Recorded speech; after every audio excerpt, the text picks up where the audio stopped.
Hello, welcome back to Mexican Woke Girl. My name is Eve Preciado. It's been a little bit of a minute. This next topic, it kind of took me some time to really get it out. It's been a couple conversations that I've had with some dope people, and I wanted to make sure that what I was saying and resonating with really resonated with others as well. So after some close deliberation and a friend of mine who was like, Evelyn, make the video, here I am. I'm gonna focus on the topic of givers and takers. So this is a topic that I feel like, I don't know where it came about for me. It was a random one with a friend. I was talking on the phone with her, and then we kind of both landed on this idea of like, hey, I think we're givers.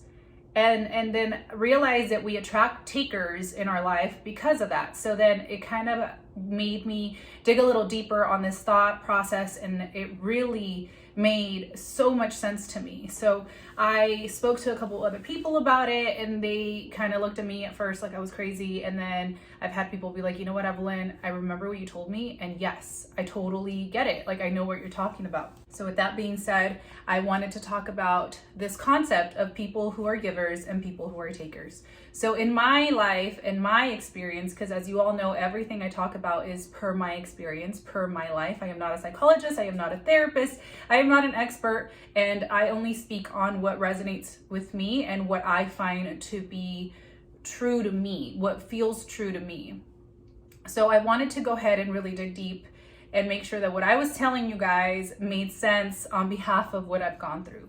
So I did touch on it a little bit, and I do consider myself a giver. So essentially, givers are people who are very selfless. So when you're a giver, you don't really think of yourself. You literally would give the shirt off your back, you'd give the food in your fridge, even if tomorrow you don't eat. So givers usually don't think of themselves first. They're very those type of people that give others what they want to receive because they really wholeheartedly want to be adored and accepted for who they are. So I am a notorious giver. And I feel like my mother always knew this about me, and that's why she locked me up and didn't want me to go outside, because she would always tell me, like, Evelyn, you le tienes confianza a todos. You know, you think that people are deeply kind, and then you give parts of you, and then you get upset when people don't give you what you've given. And that is a notorious trait of a giver. Sometimes because we do things out of the kindness of our heart, we expect other people to reciprocate and or respect what we've done or appreciate what we've done. So when we give, our expectations shoot up, and then we're kind of like, what the heck, when people don't deliver even the bare minimum of that kindness. So if you resonate with me, we'll get deeper in it. As for my takers, there's nothing wrong with people who are takers. At the end of the day, everything we are is deeply embedded from when we were children. It's something that we naturally developed due to survival and defense, or whatever it was that we were going through as children. We can't forget that who we are and what we really embody is those things that were wired when we were children. So if you consider yourself a taker is usually somebody who is a little bit more selfish when it comes to themselves. Takers usually think of themselves first. So takers will not involve themselves in a situation if it's not beneficial to them. Takers will also make sure that they are always taken care of instead of the person in that situation with them. So usually takers will not give you the shirt off their back if it's the only shirt they have. They'd probably give you a shirt, but not their favorite shirt. You know, so things like that, they definitely always think of, well, what is it gonna do to me if I give you something? So instead, they usually take because it's safer for them. Usually takers, they think, well, if I take, I'm safe and nothing is taken from me. And givers are usually like, well, I'm just gonna give in hopes to receive something that is genuine and true because I'm doing it from the bottom of my heart. So again, nothing wrong with either, though one sounds a little bit more kinder. At the end of the day, we are all learning to be better people, hopefully, and understanding our tendencies is very important when we are growing up and or in relationships, friendship situations. Because I noticed that as a giver throughout my life, I attracted a lot of takers. And there's a saying that says, you know, for the givers, you got to learn when you've reached your max, because a taker doesn't have a max. They'll just keep taking and taking, and you'll just keep giving and giving. So in turn, it turns into this cycle of the glass is always empty on one side and full on the other, whether this is a friendship, a love interest, any sort of relationship, parents even, it's very important to see which one you are, because if not, you're gonna be in these vicious cycles with people that will never understand your way of attaching and your way of loving, and in this case almost even like our love languages. For me, I have a hard time receiving sometimes because I am such a giver. Sometimes even things like gifts are so awkward to me because I rather give people things, and this is not materials only, this is who I am as a person. It's a part of my purpose. I really like to teach, even if I'm just sharing information. I mean, even this that I'm doing, I'm sitting here giving information, and just because, I'm not really, it's a selfless act for me. I'm not really gaining much, just besides really maybe putting somebody onto a topic that they didn't really think of, or hopefully helping somebody understand their patterns, in turn maybe even helping them grow. And that to me makes me so happy. So seeing other people happy makes me really happy, that I really enjoy to do. I've always enjoyed it ever since I was a child. So it's understanding that now as an adult, because going back to it, I noticed that I was attracting people who were takers because I was such a giver,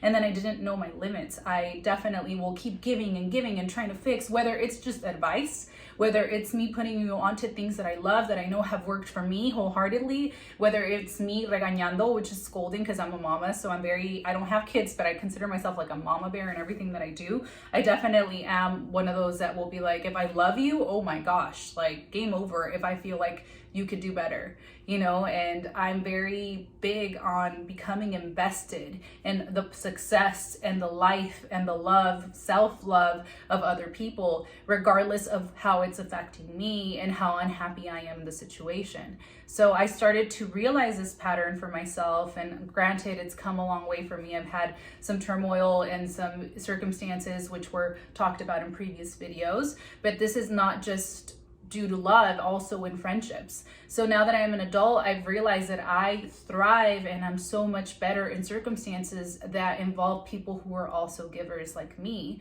So when I'm around a giver, and now, miraculously, the people around me are all givers, I in turn am learning to receive. And I also can give them, and then it's like there's nothing ever missing, because we're constantly always giving and reciprocating. It's like a beautiful flow of things. It just feels good for me to be there. I feel that I can give them advice, and I can give them my peace of mind. I can invite them into my safe space, and they're really gonna appreciate it. And because they do, I am so safe there. And when I'm safe, I'm so much more myself. And when I'm myself, I'm so happy. And when I'm happy, oh my gosh, like I thrive there. Why would I want to be anywhere else?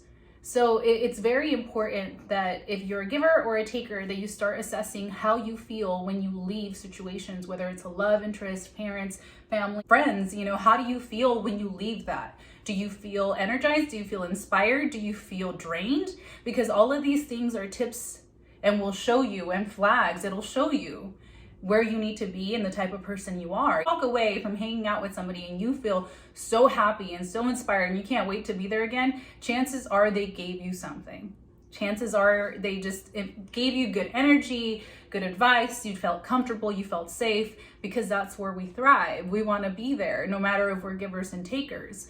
The same thing goes, for people who feel opposite of that. If you hang out with somebody and you're drained and you're exhausted, and you realize that you find yourself talking about this person, you find yourself like analyzing this person, and it's like, why can't I figure that out? Maybe you're in a dynamic with a giver and or taker, whichever one you are. It's the where you have to sit and deliberate. For me, I noticed that I feel per my life that I'm most successful with other givers, because I'm able to understand them better, because I am a giver. I in turn have canceled my friendships with any takers, and also just any interest, if it was romantic, with anybody who I knew was taking from me as opposed to giving me anything. Because I am a notorious giver, I will end up in situations where people will just take advantage of me. And this is not just to sound, in a physical way, but they just will. I'm kind, and sometimes that puts me in weird places. Sometimes people will use my presence just because, and I don't recognize it that way, and I don't see it that way until later. And then I'm sitting there like, why did that happen to me, without understanding that I was dealing with somebody who was just naturally a taker, and that's just what they do. And it's a defense thing, and it's not anything against the person themselves, because as long as you're identifying this, you can definitely become aware. And once you're aware, you're able to see it. I personally think that takers should be with takers, because that is where a taker will learn to give, because somebody's asking from them, and they're like usually the askers and the takers. And if they really want to be there, then they're going to in turn start giving, because we all have capabilities of doing both.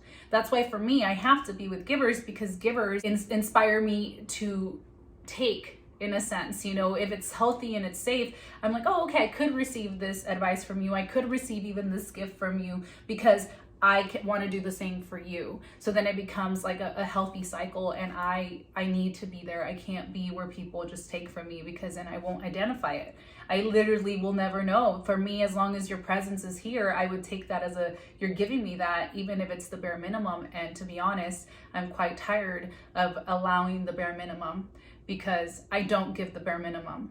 I don't even know what the bare minimum is. For me, I am wholeheartedly passionate in every aspect of my life, and this includes friendships, and this includes relationships. Like, to me, every single person that crossed my path means something to me, and I will find meaning, and I will be like, okay, there's a reason why this person's here. What is the lesson they're trying to teach me?